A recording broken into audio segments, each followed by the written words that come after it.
right, John, thank you so much for joining me. Thanks for having me. Really appreciate it.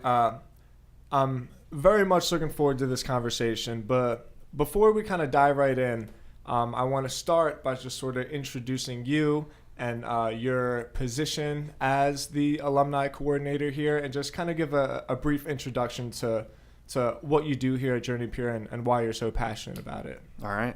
My name is John Ingman. I am the director of alumni here at JourneyPure.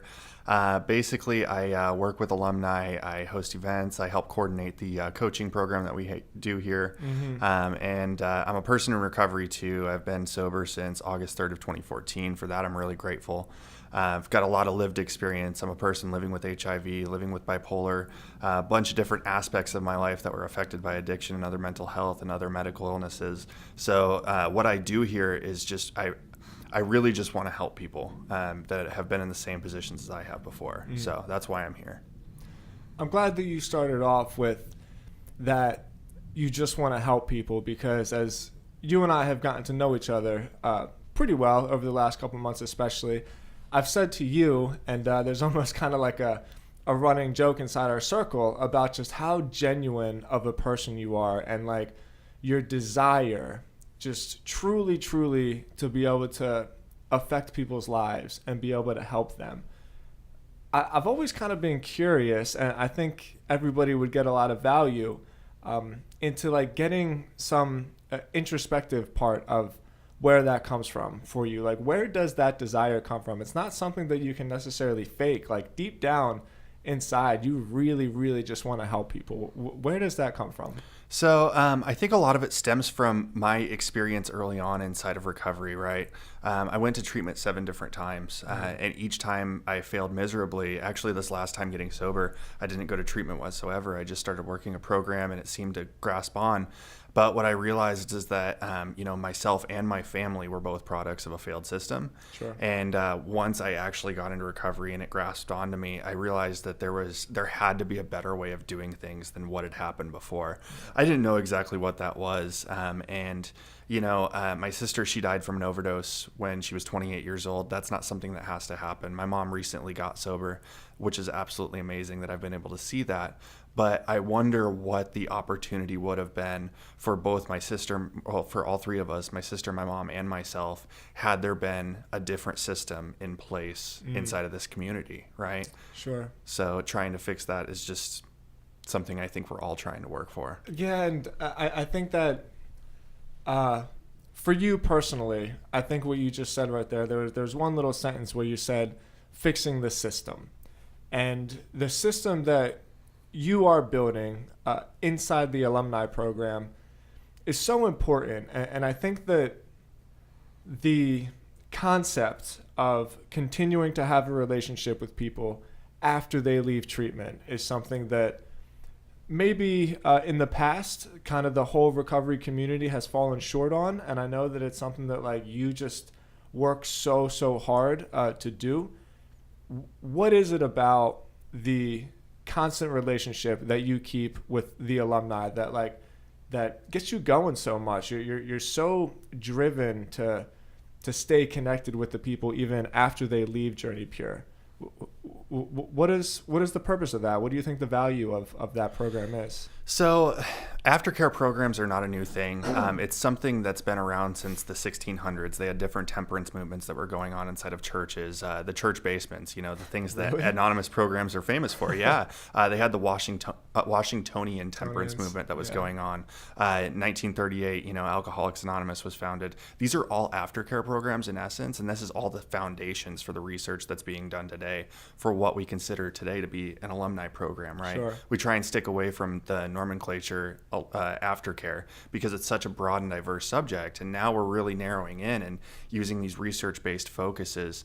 Research is something that's really near and dear to me when it comes to this stuff, because I think that we have originally inside of what we do, it was all a guessing game, right? That had to do with mental health, substance use. Everything was a guessing game. Now we're actually able to narrow down, okay, this is what works.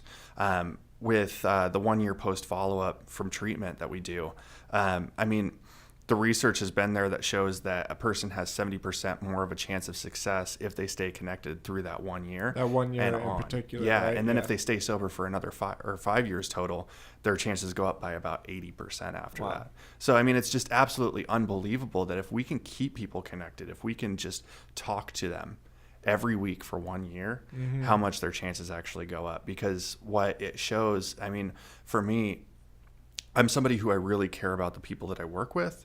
And I think that if I was on the phone with one of the patients that we have or one of the people who got out of treatment, I hope that they realize that I care because, I think that was one thing that was missing from my life for a long time. And if there was somebody that I could call and just say, hey, how's it going? How's your day? Not any agenda behind it, just besides wanting to know how I personally am and me being able to talk about that. That's what really helps us in the end. So when you speak to alumni and you have these conversations with them, do you think that they can feel the difference when when you're engaged with them, when you're learning about them, when it's not just like, hey, I'm calling to check in, how are things going? Because you really approach it from like a super personalized perspective. I guess I'm kind of making a statement and asking a question at the same time, but I gotta believe that the person on the other end of the phone can feel the difference as to how much you care. I hope so. I mean, the only thing that I can say is that we're all just people, right? Yeah. And if we talk to everyone as if they're our friend, then, I might be able to change somebody's life in that way because my friends are the most important people that I have in my life. And when people talk to me like I'm just another person, that's when I respect them the most. Not whenever somebody's coming at me with, 20 different questions about, well, did you go to your therapist today? Or, things like that, right? I want somebody to be able to feel comfortable and know that it's their own recovery too. Like I said, just knowing that there's somebody out there that just cares about who I am is very near and dear to me. So that's all I can really say to that. If the other person feels that on the other end, that's up in the air. But I do my best to try to. No, I get it. So it's kind of like your own version of the golden rule. You just approach it how you would want to talk to yourself. Yeah, exactly. Love it, man. And I could say that for all of our coaches too. I've heard them on the phones, and I mean, it's absolutely unbelievable, those conversations that we have. Some of them, we can be vulgar groups sometimes, or we can, just talk to you on whatever level that you feel comfortable with, because we've all been there before. That's that lived experience piece. Totally. Perfect segue. So you mentioned the coaches. One thing that I am very proud of to be involved with JourneyPure is the coaching program that we have put together. I think it's something that when I tell people what I do, I love telling people about the coaching program at JourneyPure because it's very unique, it's very special. It's something that requires a lot of commitment, and the work is extremely emotional. As you can personally attest to. We have created this coaching program. We're leveraging technology.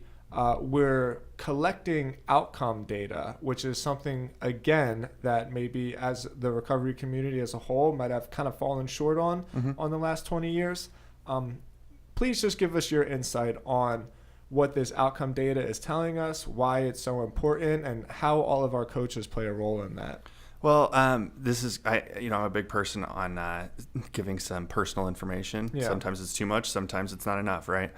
So whenever I went through treatment one time, UCLA was doing a study on long-term effects of meth use. I just so happened to be a part of that study, and I looked back on it later on, and they found out this was before a lot of research was being done on long-term effects of drug use, right? What they had found was that neuropathways were actually able to reopen and redevelop inside of somebody's mind after they had gotten sober. That was a really, really big monument inside of figuring out what's going on with addiction, right?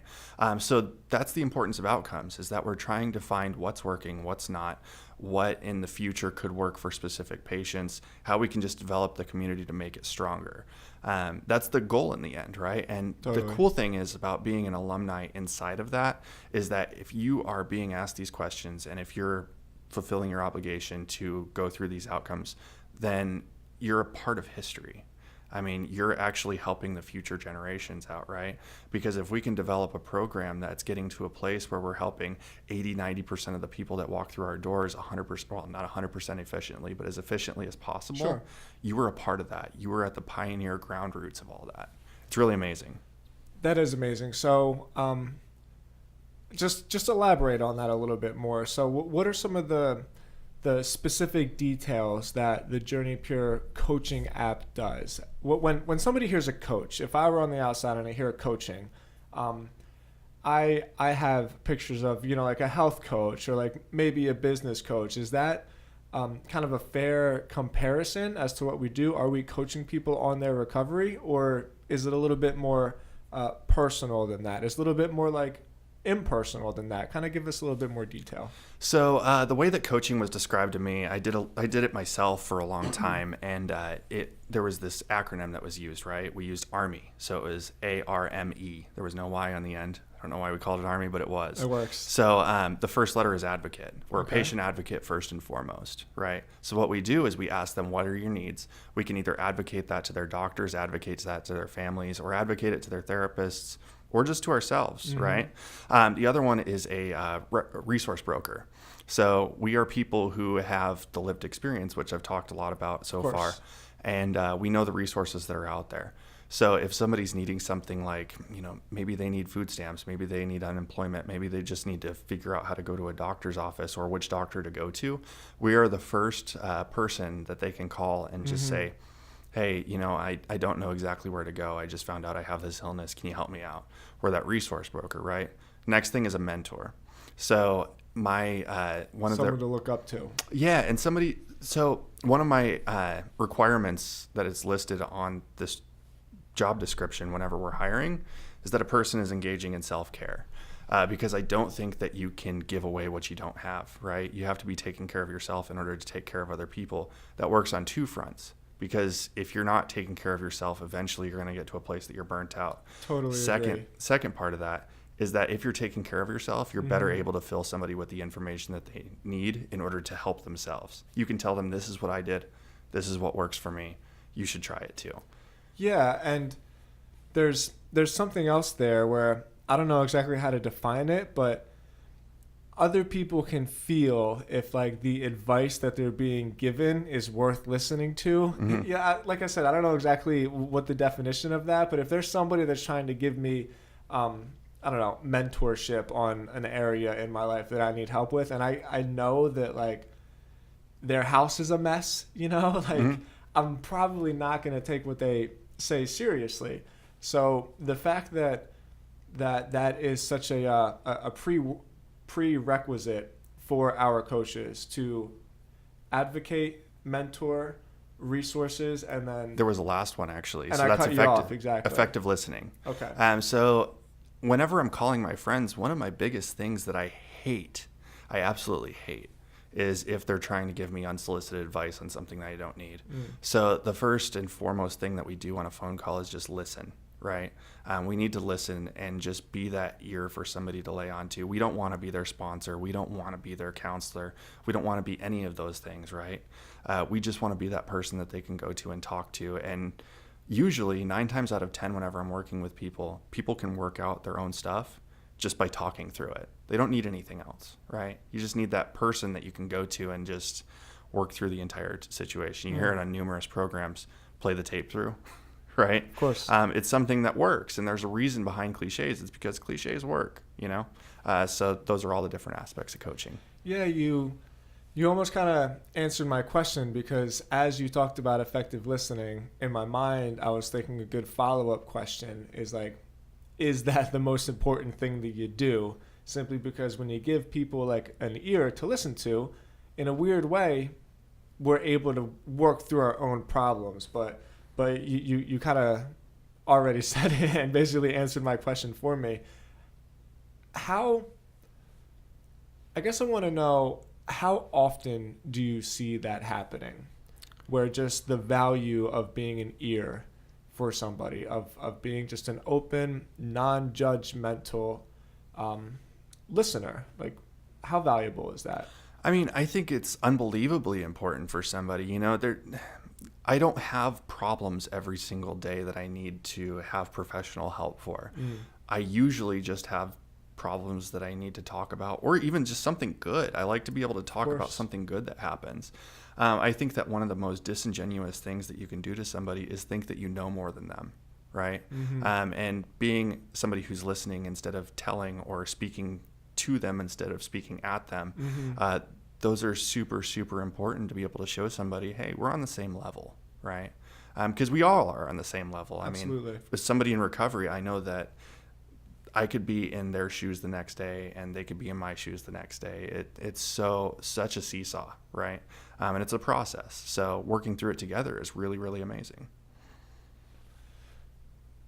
Man, there's so many directions that I want to take this conversation, but I think this is probably almost a place to wrap up, because anybody listening to this that is thinking to themselves, or watching this that is thinking to themselves, like, I can't find people that know how I feel, right? When I was getting sober, that was kind of the thing in the back of my mind that drove me nuts more than anything. Terminal uniqueness. Totally. Yeah, absolutely. And you just, everywhere you go, you just think to yourself, like, nobody understands what I'm feeling. And to hear you say that, to hear the way that you are approaching our alumni and our coaching program, what I'm hearing is you softly reaching out to people and saying, like, hey, like, I get it. I'm here for you. I can listen to you. And like, I think that's super admirable and super noble. And you just help so many people, man. I really appreciate you so much. Well, and a big shout out to our coaching team too. I mean, they're absolutely amazing. They're all in this together, and that's what's really great about it. I mean, like I said, I've heard a lot of their conversations and the way that they talk to patients, and it's absolutely unbelievable the connections that you can build. I mean, we talk over the phone a lot, right? And you wouldn't think that so many deep and meaningful connections could be made just by a phone call. Sure. But I mean, I've heard it online. We have a Facebook alumni group, and I see some of these comments that they have about their coaches, and it really touches my spirit. So yeah, I love it. Well, great. Thanks again so much. I really enjoyed talking to you about this. Before we wrap up, if you could just please give everybody a way to reach out to you directly. Is there like an alumni hotline that we have? Maybe they just want to email you. What's the best way to get in touch with you? So I think the best way is just reaching out to me via email. You can reach out at J Ingham, so that's JINGHAM at JourneyPure.com, and I can get you in touch with our recovery coaches, any resources that you need, just point you in a direction that you need to go. So great. Thanks again for your time, buddy. All right, thank you. See you, bro. We'll see ya. Sorry, I'm going to knock the mic off.